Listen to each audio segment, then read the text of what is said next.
उत्तरकाशी की खबर, दुआ की खबर। वहां सिलक्यारा टनल में फंसे 41 मजदूरों की सुरक्षित बाहर आने की खबर। हम प्रार्थना और दुआ कर रहे हैं और आप भी ये दुआ कीजिए कि सभी 41 मजदूर सुरक्षित बाहर आ जाए, क्योंकि दिवाली के दिन से ही उत्तरकाशी में 41 जिंदगी एक जंग लड़ रही है, जिंदा रहने की जंग। इन मजदूरों को बचाने के लिए रेस्क्यू ऑपरेशन जारी है। अब तक चलाए गए सभी रेस्क्यू मिशन कामयाब नहीं हो पाए हैं, लेकिन उम्मीद की किरण अभी बाकी है, क्योंकि एक्सपर्ट्स ये दावा कर रहे हैं कि सभी मजदूरों को सुरक्षित बाहर निकाल लिया जाएगा। आज इस टनल के अंदर से एक वीडियो सामने आया और वीडियो इस वक्त आप स्क्रीन पर देख रहे हैं। इस वीडियो के सामने आने के बाद 41 मजदूरों के परिवारों के चेहरे पर एक सुकून, जो शिकन थी पहले, वो सुकून में तब्दील होती हुई दिखी है। देश के 140 करोड़ लोगों ने राहत की सांस ली जब ये तस्वीर देखी। इस वीडियो को आप देखिए। टनल के बीचों बीच फंसे इन मजदूरों के चेहरों पर एक उम्मीद जगी है। उन्हें उम्मीद है कि वो फिर से अपने परिवारजनों से मिल सकेंगे, वो फिर से अपनों को गले लगा पाएंगे। Right now, we've obviously got the new 6-inch pipe in, the lifeline pipe in, and so works are being done to get that fully functioning. It's got the vision at the moment, but to get it even working better. The works are being done for the auguring for the evacuation tunnel, which is being drilled as well. Works are also being done to create safe places within the tunnel. As I mentioned yesterday, this is still an extremely dangerous environment, so we're making it safe for the rescuers in there as well. Extremely dangerous environment, यानी बहुत ही खतरनाक इस वक्त वहां वातावरण है। इन इलाकों को इस सिचुएशन के लिहाज से तौला जाए तो सुबह 3:52 पर मजदूरों का पहला वीडियो सामने आता है। टनल में फंसे सभी मजदूर सुरक्षित है। मजदूरों तक बोतल में भरकर खिचड़ी पहुंचाई जा रही है। बोतल बंद पानी और बोतल में ही दाल भेजी जा रही है। मजदूरों ने आज रेस्क्यू मिशन एक्सपर्ट से बात भी की है। मजदूरों से बात करके और एक्सपर्ट से आश्वासन मिलने के बाद परिवारजनों और परिजनों के चेहरों पर भी राहत दिखी है। उन्हें उम्मीद लग रही है अब कि वो अब अपने लोगों से मुलाकात कर पाएंगे। हाँ, मैं तो रेगुलर बात कर रहा हूँ। जब एक्सीडेंट हुआ है उसी टाइम से मैं पहुँच गया था और पर डे में बातचीत कर रहा हूँ। उसके साथ एक और है जो मेरा ही रिलेटिव में है, उसको नाम सुबोध कुमार है, तो उससे भी बातचीत हो रही है, वो भी ठीक है। अब आपको एक तस्वीर दिखाते हैं। इस तस्वीर में दिख रहे हैं ऑस्ट्रेलिया से आए इंटरनेशनल टनल एक्सपर्ट, और वो जो हैं, मैं वो आपको पहले तस्वीर दिखाती हूँ। ये वो तस्वीर है, देखिए। ये जाकर मंदिर में माथा टेकेंगे, ये वो मंदिर है। भगवान के आगे सर झुकाने के बाद, रेस्क्यू मिशन को कामयाब बनाने के लिए प्रार्थना करने के बाद उन्होंने अपना ऑपरेशन शुरू किया। टनल में फंसे मजदूरों को बचाने के लिए फिर वो काम में जुटे। जिस मंदिर में टनल एक्सपर्ट आर्नल्ड डिक्स माथा टेक रहे हैं, वो मेकशिफ्ट मंदिर है। दरअसल इस टनल के मुहाने पर एक मंदिर हुआ करता था, जिसे टनल बनाने वाली कंपनी ने हटा दिया। अब उस मंदिर की जगह मेकशिफ्ट टेम्पल बनाया गया है।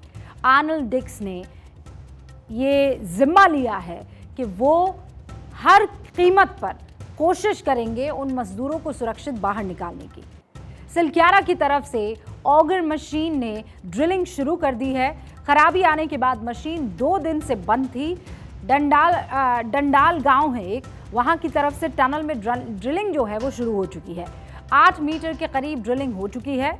डंडाल गांव की ओर से ONGC ने एक वर्टिकल ड्रिलिंग भी शुरू करने की बात कही है।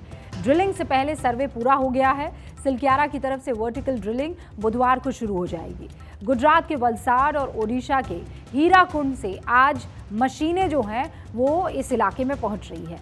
12 नवंबर की सुबह से ही 41 मजदूर 4 धाम की वो जो ऑल वेदर रोड है उसकी इस टनल में फंसे हुए हैं, और ये सभी मजदूर टनल बनाने के काम में जुटे हुए थे। दरअसल टनल को मजबूती देने के लिए निर्माण कंपनी ने टनल के दोनों तरफ लोहे के मोटे गार्ड लगाए थे। टनल की छत को भी गार्ड के जरिए मजबूती देने की एक टेम्पररी कोशिश की थी। अक्सर टनल निर्माण के दौरान इस प्रक्रिया को फॉलो भी किया जाता है, लेकिन टनल के अंदर से मलबा लेकर बाहर निकल रहा एक डंपर इस गार्डर से टकरा गया और इस टक्कर के बाद ही टनल में मलबा भरभराकर नीचे गिरा और टनल फिर बंद हो गया। ये टनल बहुत अहम है क्योंकि ये टनल ऑल वेदर रोड के धारासू यमुनोत्री सेक्शन पर बनाया जा रहा है। 2 लेन का जो ये टनल है वो लगभग 4.5 किलोमीटर लंबा है। इस टनल के बनने से उत्तरकाशी से यमुनोत्री की जो दूरी है वो करीब 26 किलोमीटर कम हो जाएगी और इस दूरी के कम होने से यमुनोत्री तक पहुंचने का रास्ता जो है वो करीब 1 घंटे कम हो जाएगा। भारी बर्फबारी के दौरान भी ये जो रास्ता है वो खुला रहने वाला और इसीलिए इसे ऑल वेदर रोड कहा जाता है। फिलहाल टनल में फंसे मजदूरों तक पाइप के रास्ते ऑक्सीजन पहुंचाई जा रही है।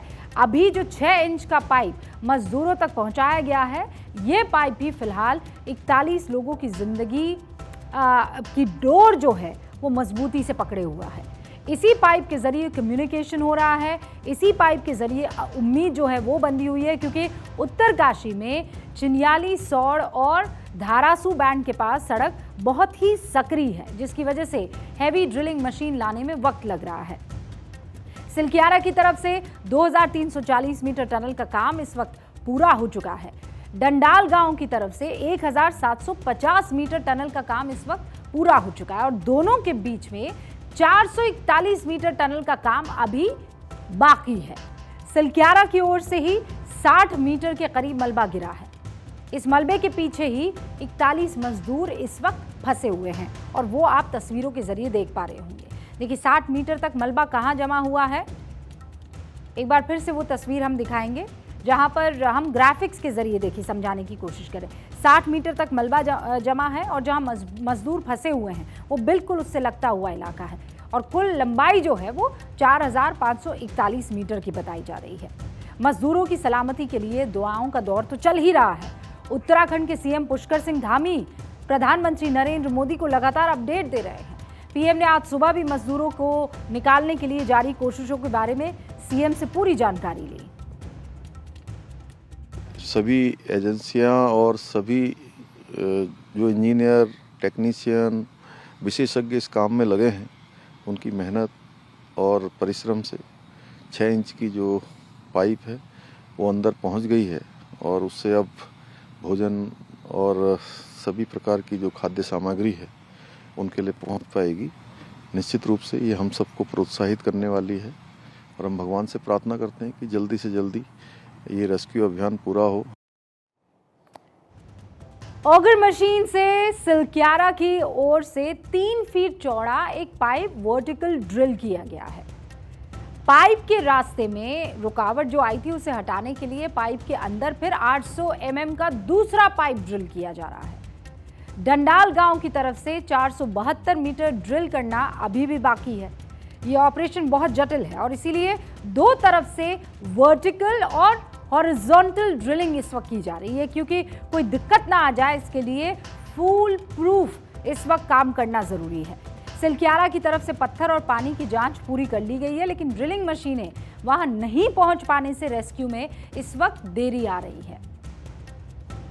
पाइप था वो भी अवेलेबल था right from the beginning because that did not break up, did not get destroyed, so we had a lifeline with the people inside through which initial rations, survival rations जैसे अब फौज में होता है।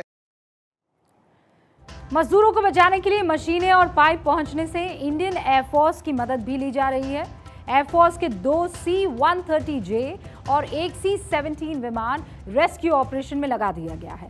इंदौर से देहरादून तक 22 टन वजन वाले उपकरण को C-17 के जरिए पहुंचाया गया, जबकि 36 टन के उपकरण को पहुंचाने के लिए C-130J का इस्तेमाल किया गया है।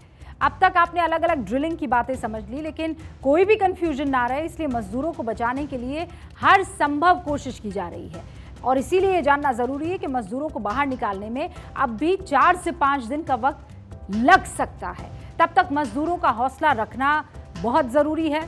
अभी उन्हें फंसे हुए 10 दिन बीत चुके हैं और रेस्क्यू में अगर 4 दिन और लग जाते हैं तो उनको सूरज की रोशनी मिले 14 दिन हो जाएंगे। इस टनल में नमी बहुत है, इससे इन्फेक्शन का खतरा भी बढ़ सकता है और इसीलिए बहुत सोच समझ के हर कदम उठाया जा रहा है।